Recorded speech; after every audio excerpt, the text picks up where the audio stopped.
IPL தொடர்ல பரபரப்பா நடைபெற்ற லீக் போட்டியில மும்பைய 12 ரன்கள் வித்தியாசத்துல பெங்களூரு சாச்சிருக்கு. மும்பை வாங்கடே மைதானத்துல நடந்த இந்த போட்டியில முதல்ல பேட்டிங் பண்ண பெங்களூரு அணியில சால்ட் 4 ரன்னுக்கு ஆட்டம் இழந்தாலும் இரண்டாவது விக்கெட்டுக்கு கோலி, படிக்கல் இணை அதிரடியா விளையாண்டாங்க. 29 பந்துகள்ல அரை சதம் அடிச்சு அசத்தினாரு கோலி. படிக்கல் 37 ரன்னுக்கு விக்னேஷ் புத்தூர் ஓவர்ல ஆட்டம் இழக்க அடுத்து வந்த கேப்டன் ரஜத் பட்டிதார் கோலியோட சேர்ந்து அதிரடி காட்டினாரு. 67 ரன்களுக்கு கோலி, ஹர்திக் பாண்டியா பவுலிங்ல கேட்ச் ஆக அதே ஓவர்ல லிவிங்ஸ்டன் விக்கெட்டையும் எடுத்தாரு பாண்டியா. 5வது விக்கெட்டுக்கு ரஜத் பட்டிதாரும் ஜிதேஷ் சர்மாவும் மிரட்டலான ஆட்டத்தை வெளிப்படுத்தினாங்க.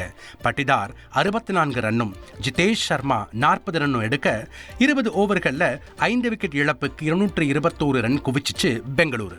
அடுத்து 222 ரன்ன்ற கடினமான இலக்க நோக்கி ஆடின மும்பை அணில ஓபனர்கள் ரோஹித் சர்மாவும் ரிக்கல்டனும் தலா 17 ரன் எடுத்து ஆட்டம் இழந்தாங்க. வில் ஜாக்ஸ் 22 ரன்னும் சூரியகுமார் யாதவ் 28 ரன்னும் எடுத்து ஆட்டம் இழந்தாலும் திலக் வர்மா, ஹர்திக் பாண்டியா ஜோடி பட்டைய கிளப்பிச்சு.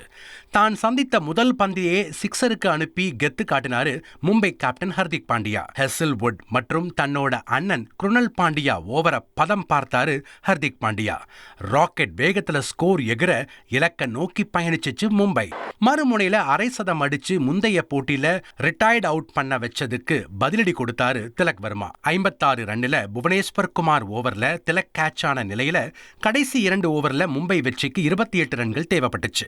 19வது ஓவரை வீசின ஹெசல்வுட் ஹர்திக் பாண்டியா விக்கெட்டை முதல் பந்திலேயே எடுக்க அது பெங்களூருக்கு திருப்பு முனைய தந்துச்சு. அடுத்து வந்த சாண்ட்னர் 6 அடிச்சாலும் அந்த ஓவர்ல வெறும் 9 ரன்களை மட்டும் தந்து நெருக்கடி கொடுத்தாரு ஹெசல்வுட். குருணல் பாண்டியா வீசின கடைசி ஓவர்ல 19 ரன் தேவைப்பட சிக்ஸருக்கு முயற்சி பண்ண மும்பை பேட்டர்கள் பவுண்டரி லைன்ல கேட்ச் ஆனாங்க. கடைசி ஓவர்ல 3 விக்கெட்டை குருணல் பாண்டியா வீழ்த்த 20 ஓவர் முடிவில் 9 விக்கெட்டை இழந்து 209 ரன் மட்டுமே மும்பை எடுத்துச்சு. பரபரப்பான போட்டியில 12 ரன்கள் வித்தியாசத்துல பெங்களூரு ஜெயிச்சிச்சு. சுமார் 10 வருஷம் கழிச்சு வாங்கடே மைதானத்துல வெற்றி வாக சூடி ரசிகர்களை கொண்டாட வச்சிருக்கு பெங்களூரு.